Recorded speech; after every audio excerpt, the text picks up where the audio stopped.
अस्सलाम वालेकुम भाईया। मेरा वड्डा बेटा वे इंदे सवा महीना हो गया, पहले 2 ऑपरेशन होए ने।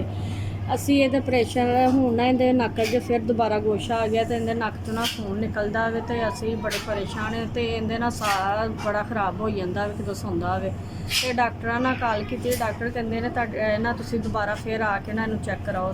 मैं अपने भैन भरावां सारिਆਂ को पुछ चुकी हाँ, किसी भैन भरा ने मैनूं 10 रुपये तक नहीं दिते है। फिर दोबारा मैं तुहाडे अगे ही फोन किया। मैं क्या भाई नूं ही कहनी है तुसीं मेरी मदद कर सकदे। भाई अगे भी तुसीं मेरी मदद की है, हुण भी तुसीं मेरी मदद करो। मैं बड़ी परेशान है, मेरा वड्डा बेटा वे इहदे तो असीं बहुत परेशान।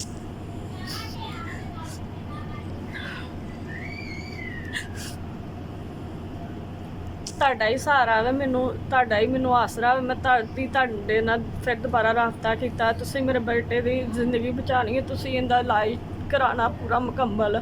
ਤੁਸੀਂ ਮੇਰੇ ਭਾਈ ਜੇ, ਤੁਹਾਡੇ ਤੋਂ ਇਲਾਵਾ ਮੈਨੂੰ ਕੋਈ ਨਹੀਂ ਦੇ ਸਕਦਾ ਹੈਗਾ।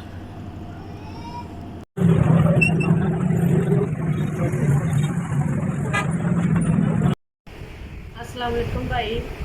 मैनू दवाई मिली है 6000 रुपये की, तो 4000 रुपया मैंने नगद मिले। दवाइयां टीकियां का खर्चा तो लगन का सुबह शाम तो इनका खर्चा जूस वगैरह का 4000 रुपया मैंने नगद मिले। 4000 मैंने कल मिले सी। टोटल 10000 की दवाई का तो इनका खर्चा मैंने मिले तो 4000 कल मिले। टोटल मैंने 14000 रुपया कल भी मेरा खर्चा होया मेरे बेटे के।